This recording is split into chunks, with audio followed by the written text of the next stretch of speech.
Hello, c'est HR, votre chroniqueur. Alors aujourd'hui, samedi, naturellement, je vais vous parler d'un film Franc-Masia. Plus précisément, le film Lucid Dream, actuellement disponible sur Netflix. Mais avant cela, n'oubliez pas, si vous n'êtes pas abonné, pensez à le faire, pensez à la petite cloche pour les notifs, et surtout pensez à me mettre en commentaire, tout simplement, ce que vous avez pensé de ce film. Let's go! Si les choses tournent mal, vous pourriez mourir. Minwoo est encore en vie.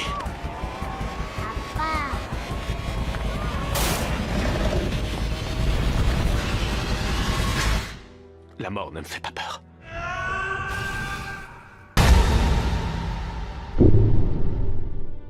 Alors tout d'abord, fiche technique de ce film. Son réalisateur se nomme Kim Jong-sung. C'est un film de Corée du Sud qui est sorti en 2017 avec une durée approximative de 101 minutes. Alors oui, vous avez bien entendu, c'est un film de 2017. Nous sommes en 2025. Cela fait pas mal de temps qu'il est sorti. Mais je n'étais absolument pas du tout au courant de l'existence de ce film. Jusqu'à tout simplement une recherche effectuée sur Netflix à l'occasion d'une volonté de passer une soirée devant un film inconnu de ma part. Chose faite, le fruit du hasard m'a mené à ce film et honnêtement, je l'ai apprécié. Sur le fond, c'est un thriller, mais totalement ancré dans de la science-fiction et de la très bonne science-fiction. Toute l'histoire de ce film est totalement innovante. Pourtant, le pitch de base était très conventionnel. D'ailleurs, le voici.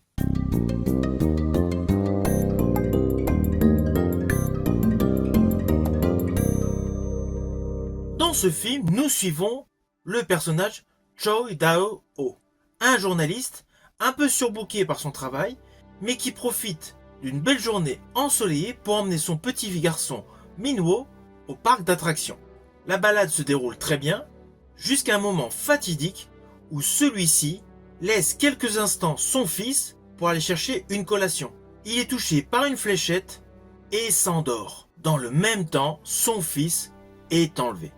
Là, il y a une ellipse temporelle, nous avançons de 3 ans et nous constatons que son fils n'a toujours pas été retrouvé. Les forces de l'ordre semblent totalement embourbées et lui est totalement en déprime. Jusqu'à un beau jour où il découvre qu'il y a une nouvelle manière de retrouver les personnes disparues, rêve lucide, d'où le titre du film, Lucid Dream. Ainsi, il va participer à ce dispositif révolutionnaire où après l'inoculation de produits chimiques, il se concentre pleinement dans ses souvenirs et le côté scientifique, le côté SF surnaturel, permet d'avoir une vision périphérique de ces moments de rêve. Alors oui, pour apprécier ce film, forcément, il faut se plonger sur un côté surnaturel, un côté fantastique impossible. Mais une fois qu'on est plongé avec ce postulat, cela passe. Car naturellement, il y a une réelle interprétation de tout ce qui se déroule sur 360 degrés dans le souvenir mémorisé au fin fond de son cerveau. C'est le petit truc qui peut dérouter au début, mais au vu du rythme narratif, on s'y accroche et on baigne totalement dedans. Car plus le protagoniste principal va faire des allers-retours au cœur de ses rêves, il va découvrir des scènes supplémentaires qu'il n'avait pas vues, lui permettant, naturellement, de trouver une véritable piste pour retrouver son fils, avec la particularité de pouvoir interagir avec tous les participants inclus dans ce souvenir. Alors, ne vous inquiétez pas, je n'irai pas plus loin sur les lignes scénaristiques de ce film, vous me connaissez, je préfère que vous profitez par vous-même. Mais sachez que le côté SF est en totale adéquation avec le récit. Récit qui, in fine, vous plonge dans un suspense extrêmement haletant. Et c'est ça justement qui est topissime dans ce film, car il y a une réelle combinaison originale de la SF et du polar, créant ainsi une perspective sur la manière dont la mémoire et les rêves peuvent interréagir. Il y a une réelle alchimie entre le souvenir et la suggestion de ce qui a pu réellement arriver. Ce concept un peu foufou, mais cela colle. Surtout si in fine, jadis vous avez aimé des films comme Matrix. Dans ce film, le cerveau permet d'effectuer une réelle enquête, une réelle aventure avec de surcroît des séquences d'action. À cela s'ajoutent les protagonistes. Tous les acteurs de ce film sont extrêmement convaincants. Naturellement, le personnage principal est le plus charismatique.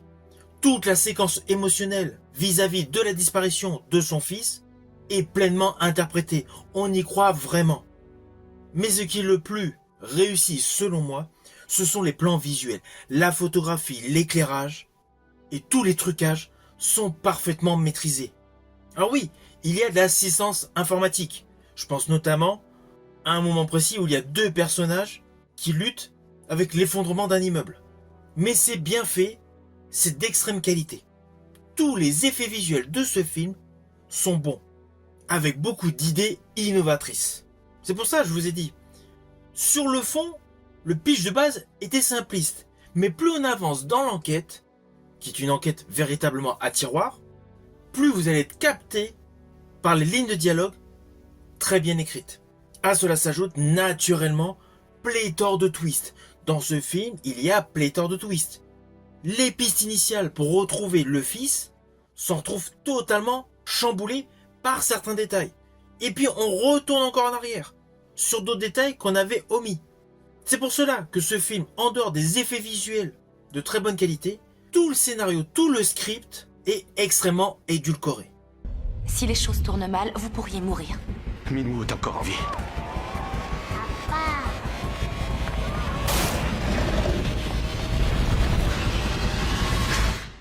La mort ne me fait pas peur.